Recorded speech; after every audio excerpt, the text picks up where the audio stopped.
Fix-It Tony here. Thanks for clicking on the video. Today we have my son's Ford Fusion, and this is the 1.5 liter turbo model. This was what last with us about a year ago. We did the oil change. We started it on Valvoline Restore and Protect, so we're going to check and see how that's coming along. We put a little over 5,000 miles on it since then.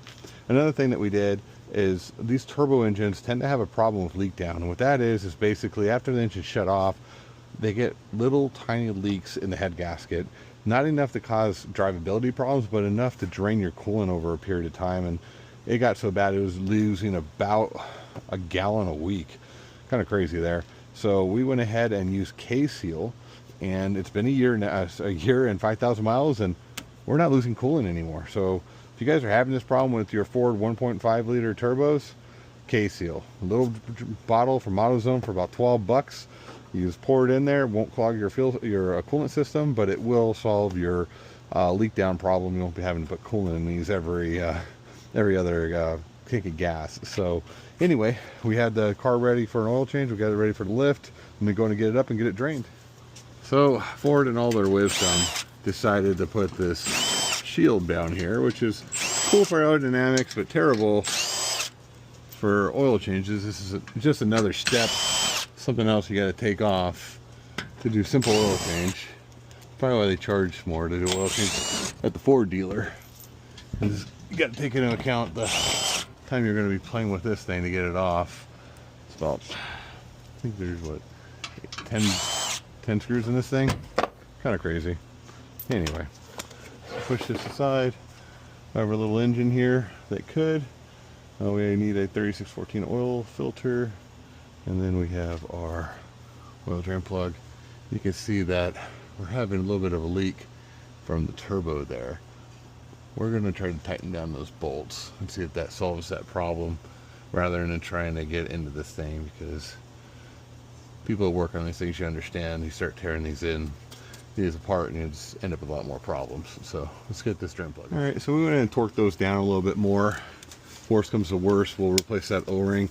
Again, the reason I don't like replacing those O-rings is these bolts get welded in there pretty good, and they tend to like to break, and then you got a whole new set of problems to getting that done. This is 13mm on the Ford Fusions here,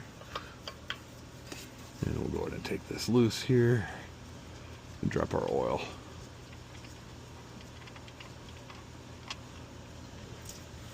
Alrighty. That is some black oil. These turbo engines are really tough on the oil, so it is important to change oil on time on these. We got a little oil here, but again, it looks like it's coming from up above. We'll let this drain for a while we're doing that.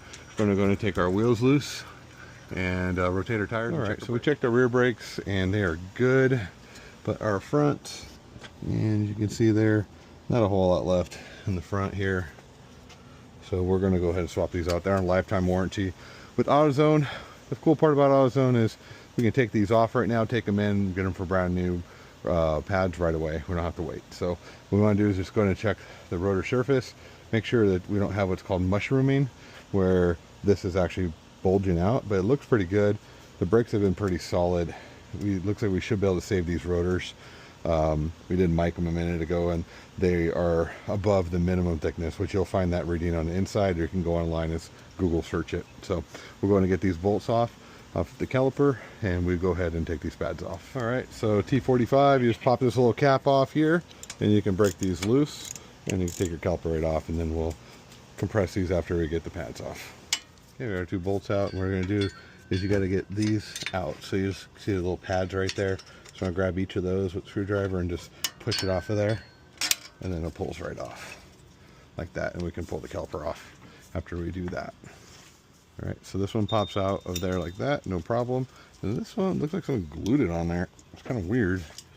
It is on there good, so we're going to tap that one off. Yeah, no joke, someone did glue this on here. I thought this was, we did the brakes on this, but I don't glue pads on, so that's unusual. That usually just sits on there like that. They appear to have glued it on there. Kind of unusual.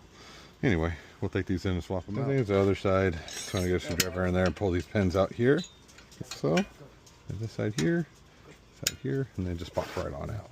And tighten these, loosen these bolts up, sorry. and then you just want to push them out so they're out of the way, just like that. Okay, so this pad's off. As you can see, not a lot left of these pads, so these are definitely ready to be replaced. So we'll go get our new. All right, so we're back here at the car. I thought those were pads to replace. We actually did the rear ones, not the front, so the dealer did those. So we went to AutoZone, got our set of new pads here. We used this special tool here. Just make sure your caliper's clean before you do this, and just gently just let it push your piston back in. Nice and easy, nothing complicated here. We're going to do this to both sides before putting the new pads in, and we're going to be almost ready to go to put some oil back in this. Same thing on the passenger side. If you're interested in this tool, I will have an affiliate link that helps the channel, and they're not that expensive, and as you can see, very, very easy to use, easier to use than a C-clamp, and does the job really nicely. Next we want to do is lubricate these pins. A lot of people forget to do this. You can use this silicone-based lubricant. I use heavy-duty truck grease. Some people disagree with me, but I've been doing this for about 15 years, and I've never had a piston seize up on me, so the results speak for themselves there. You just want to push them both out, clean them off, and then add a little bit of grease and push them right back in. Not hard at all. Pads go on exactly the way they came off. I'm slide that one on there, slide this one on here. I guess the dealers like to use adhesive on these. I don't really see the need to do that, but if you find the need, you want it to go on the way that they had it, then yeah, go ahead and do that. And that it, you know, excites you or whatever. And then we're going to go ahead and tighten up our T45s in the back, and then we'll put our clip back on for the front pad. So we just want to go ahead and tighten these back on. They're only about 18 foot-pounds. You can do that by hand. So T45, tighten those on. Then we're going to put our weatherproof caps back on here. It's very important. You do not want to leave those off. Water gets in there, it will damage it. And now we get to go ahead and put our retainer clip back on. I'm sure some of your Ford guys will tell me there's an easier way to do this, but I usually start with on top, and then I put this on, put that over, and pop it in. Maybe there's an easier way, but that's the way I do it. This side's done. I'm going to do the exact same on the opposite. Now, those of you that watch me on a regular basis know I don't work on a lot of Fords. I mostly don't mess with them because, and don't take this, the Ford fanboys out there, please don't take this personally. They tend to be, especially their cars, not very good, and tend to have problems where, as a mechanic, they will keep on coming back to you needing more and more work. And that's not necessarily a good thing, because the people who own them generally don't have the money to continue to dump money into them. And I work for an auction, believe it or not, and we see like this Ford Fusion. This is a 2016 with turbo model, and you would think, you know, this is their top of the line SLE, should go for a good amount of money, but used, this one has almost 200,000 miles on it now. Used, this one would only, even in good condition, will only sell for like 2 or 3 grand. I mean, they don't bring money, and unfortunately the reason why they don't bring money is they're just not known for reliability. This particular car, it's kind of rough, been in an accident. My son hit something on the freeway a while back, but it's not worth dumping the money into it to fix it. But it is worth keeping it driving, so we would do the bare minimum to it to keep it alive. But as far as doing anything else beyond that, it just doesn't make sense on this particular car. And there's one cap. Here's our other cap. I'm going to put these, again, don't forget to put these weatherproof caps on here. That is very, very important. But as I was saying, it's just not worth dumping excessive amounts of money into this car, because it's money down the drain. You'll never see it again. You'll never get it back in resale value or anything like that.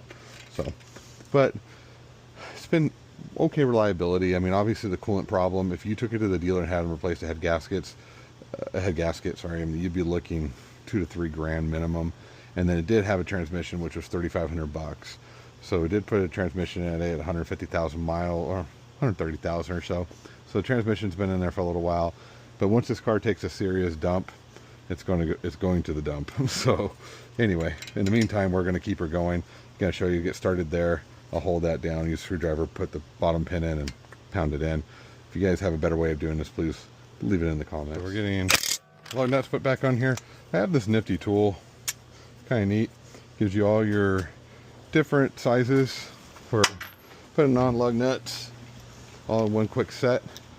It's from my company I like buying stuff from. They don't sponsor me, but I do like their stuff, Lexi Vaughn. So I'll put this one in the description if you're interested in something like this. But we'll get our oil filter off next, and we're almost done. Well, before we get our oil filter off, we're going to take a look inside. See what we got going on here. Again, this isn't a car we've owned for a long time, and it was pretty abused most of its life, and there's a lot of varnish in there, as you can see.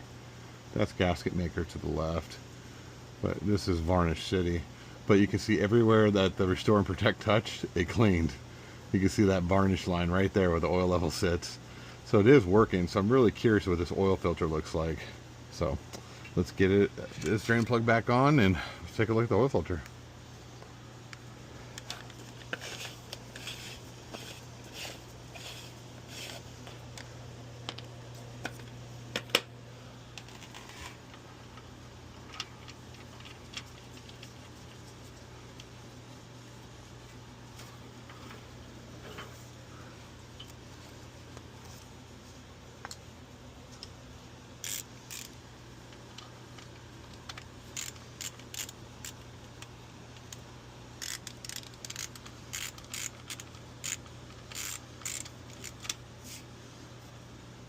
So we got this filter apart, lots of stuff in there.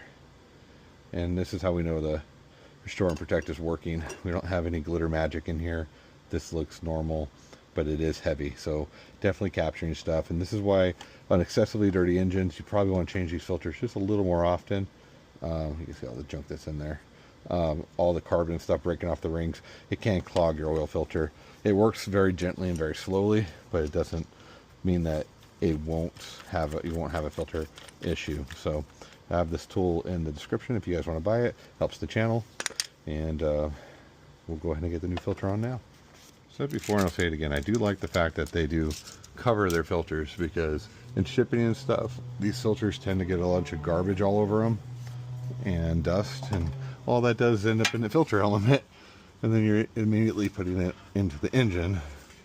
That to me doesn't make a lot of sense. So having, especially these higher end filters that charge a bunch, I've seen them not include a cover on the box, you know, a plastic cover like that, and I just think that's a waste to have a premium brand like that and not have something to block garbage from getting in the filter in transit. I mean, even something that's only a couple microns ending up in your oiling system can be a very serious problem down the road. So anyway, we got this filter on, and of course, well, didn't cut the glove that time. That's good. So we'll drop that down, and we're going to go ahead and put this cover back on. This is just going to be these 10mm screws right here. Perfect. So now we're going to fill her back up with Valvoline Restore and Protect. Again, this stuff is getting more expensive, but it does work. It does well in these turbo engines also. So we're going to go ahead. I let it drain for an hour, so more than likely we're going to have to put all 5 quarts in here. I think it's what we did last time. We're approaching 5,000 subscribers.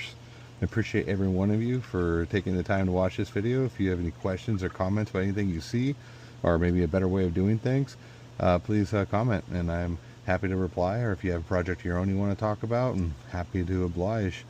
Also, I had affiliate links for anything you see, any tools.